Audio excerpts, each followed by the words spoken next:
Good afternoon, everyone. Thanks for joining us for our 2:30 streaming show. I'm Jamie Buchanan. And I'm Robinson Miles. Now, we start today continuing with a developing story that we've kind of had our thumb on for a long time now.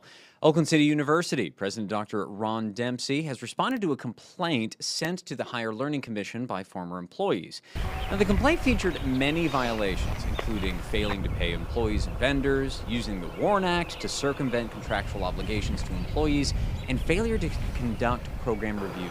Now, Dr. Dempsey responded to each of the allegations and explained the university's side of the story. In parts of the statement, Dempsey admits to a few of those violations, such as raising his voice during a meeting with staff and a hostile response to employees' inquiries.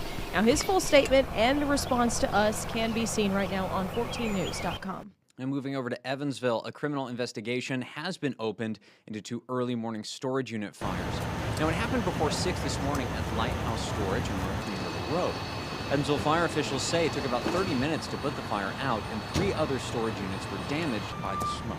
Now, the fire department says that circumstances surrounding the fire led them to believe it was intentionally set. No one was hurt. Of course, that's something we will keep you updated on. We just got that new information about an hour ago. Now, we know you'd all be lost without another traffic alert. Absolutely. And so we're going to bring it for you. An update on an ongoing traffic alert on the west side of Evansville. Starting tomorrow, Broadway between Baker and Teacuple Avenues will be back open, but a new closure will be in place. Now, officials say crews will shift the work to Broadway between Teacuple and Red Bank Road. That section will be closed to through traffic. Officials say a detour will be in place from Red Bank to Claremont to Teacuple back to Broadway. Now, it's all a part of the Evansville Water and Sewer Utilities Water Line Investigation Project. They've got this map they put out on their social media. It's a very large area, of course, that this is impacting. So just make sure you're aware of what's going on in the area before you head out the door in the mornings. Of course, that and a lot more going on today. Our reporters and photographers are all over the tri-state, so be sure to circle back for 14 News at 4, 5, 6, and 10. All right, do not go anywhere. Meteorologist Arden Greger will be right back with the Check At Your Forecast right after this break.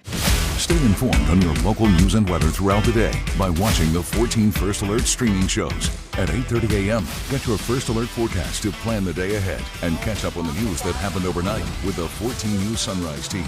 In the afternoon, get the latest headlines, forecasts, and a preview of the stories we're working on with the 14 First Alert streaming show at 2:30. And get an in-depth look at the 14 First Alert forecast so you're ready for the next big thing with the 14 First Alert weather show at 9 p.m. Watch the 14 First Alert streaming show that fits your schedule and works best for you. Streaming on your phone by downloading the 14 News app and the 14 First Alert weather app. On your smart TV by using the 14 News streaming app. And stream anytime on Facebook, YouTube, or on 14news.com. Stay connected and stay informed by watching the 14 First Alert streaming shows on your favorite streaming devices.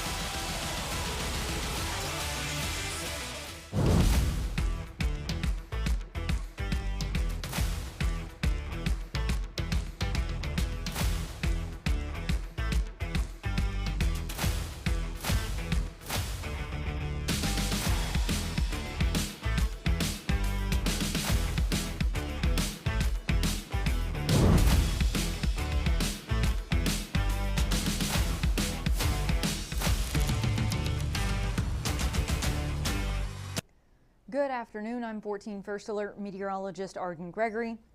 This is a live look at the view from our 14 News studio tower camera. Lots of blue sky out there, but we have these fluffy fair weather cumulus clouds kind of dotting the skies across the tri-state today. Overnight tonight, it will be clear. We may have a little bit of patchy fog late, not a widespread issue though. Lows in the low 70s. Tomorrow will break into the 90s. It will be a little more humid, and then we have increasing rain chances. Starting out as just a stray shower tomorrow, but then a better chance Thursday, and then it looks like our best chance of rain this week will come on Friday. Here's a look at satellite and radar right now. Those little white dots you see on the map, those are those clouds I was just showing you. None of them are producing rain at this time, though, and I think we'll probably stay dry through the rest of this afternoon and evening. There will be some rain chances just to our south, but I think they'll probably stay just outside of the tri-state. Then we'll have mainly clear skies overnight and into Wednesday morning. Now, Wednesday afternoon, we will see some clouds bubbling up in the heat of the day, just like we did today, but tomorrow it's going to be more humid, and with a little extra moisture in the atmosphere, I think we could see a couple of stray showers popping up in the afternoon on Wednesday. Many of us will stay dry, but a stray shower or even a thunderstorm certainly possible. Any rain that does develop Wednesday afternoon will then taper back off Wednesday night.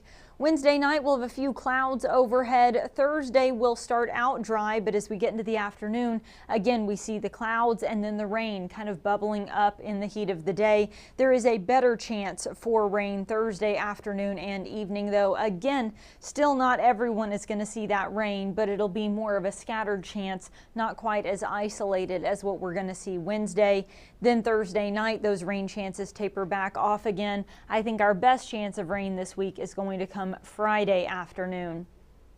As for our temperatures, a couple spots have broken into the 90s, Mount Carmel, Mount Vernon, Lewisport. Most of us still in the upper 80s right now. It's 88 in Evansville, Newburgh, and Owensboro. We may or may not get to 90 today. It's certainly going to be close, as I do think we'll climb another degree or two this afternoon. If you're headed out to the Warwick County Fair or the Posey County Fair, both are going on this week. It's a little hot out there, but otherwise pretty nice weather. Temperatures will be in the upper 80s to right around 90 for most of the tri-state this afternoon, with a few clouds overhead. Then as the sun starts to set, the clouds will clear out and our temperatures will start to gradually fall back out of the 80s.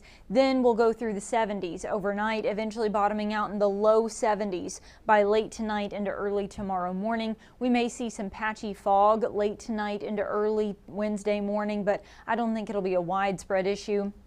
Wednesday will be mostly sunny. Highs will probably break into the low 90s. It will be more humid, so it will feel a little hotter than that. And then there's that very isolated chance of a stray shower or storm as we go through Wednesday afternoon. But again, many of us will stay dry.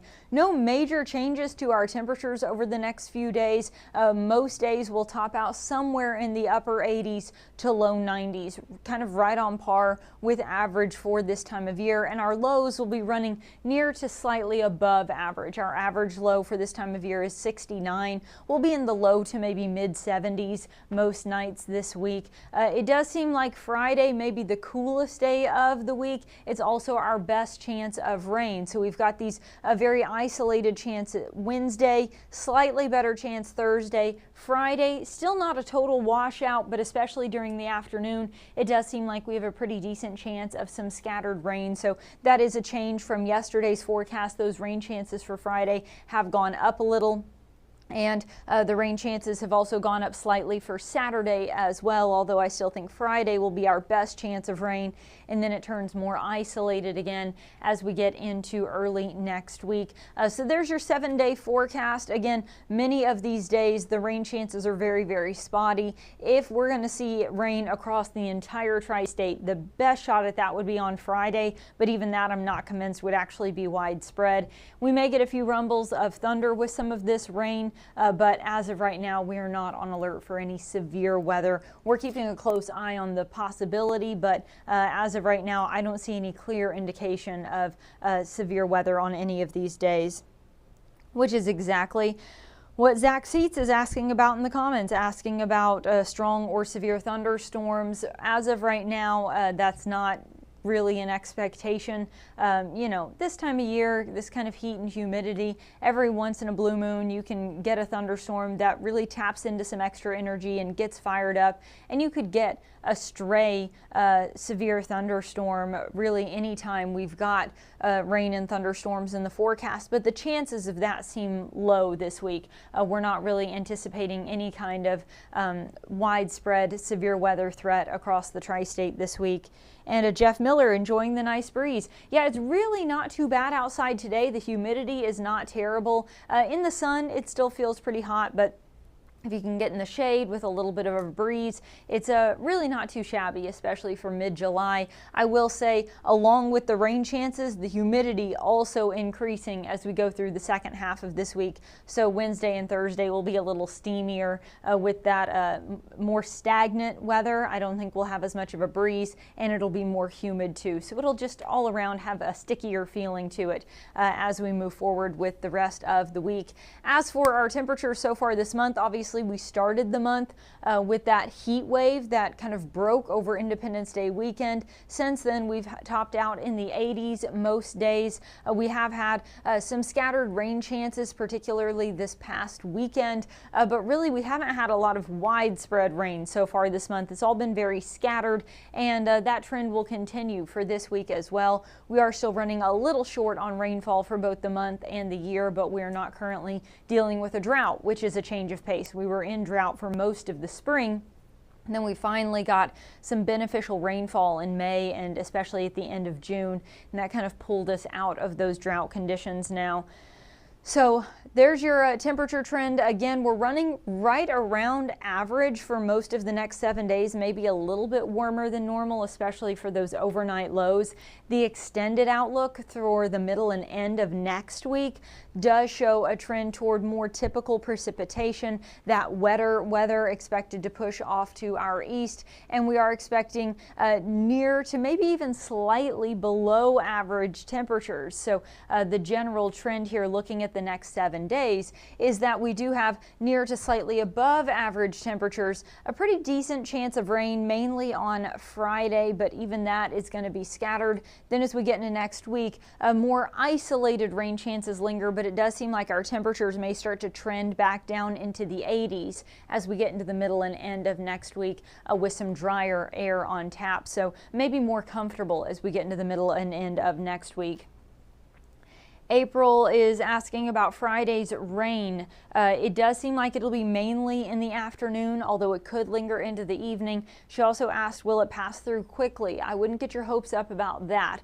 It does seem like it will be kind of scattered rain, and I can't guarantee that it'll blow through fast. You may get stuck under a bit of rain for a little bit on Friday if it hits you. It is going to be scattered. Some folks may manage to stay dry for most, if not all, of the day on Friday. It's not going to be a total washout, but I think there's a pretty decent chance that at some point Friday afternoon or evening, a good chunk of the tri-state will get caught under at least a little bit of rain, if not a thunderstorm.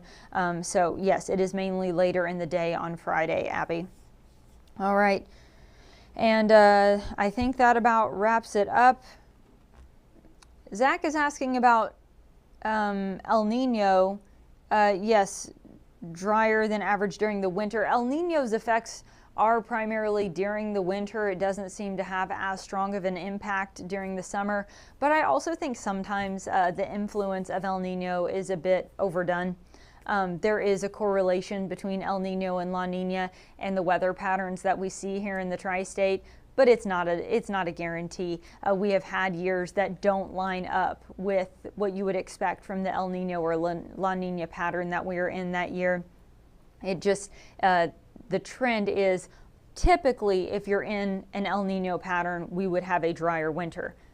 You could still end up with one big snowstorm, you know, that is what people remember for that entire winter, even if the rest of the winter is a little drier than normal. So the point is, it's interesting, it's worth mentioning, but I wouldn't put a whole lot of weight into, you know, making any bets on how different seasons are going to play out based off of El Nino or La Nina. It's just, you know, when it comes to your day-to-day weather, it doesn't have that much of an impact. It's more about the overall trend than it is for the day-to-day impact. You can still have very rainy or very snowy days or even weeks within an El Nino weather pattern. So, but I hope that answers your question, Zach. All right. I am going to go ahead and wrap this up then. I'll have your forecast on 14 News tonight at 4, 5, 6, and 10, and I'll do another streaming show here tonight at 9, so I hope you join me for that then. Everybody have a great rest of your day.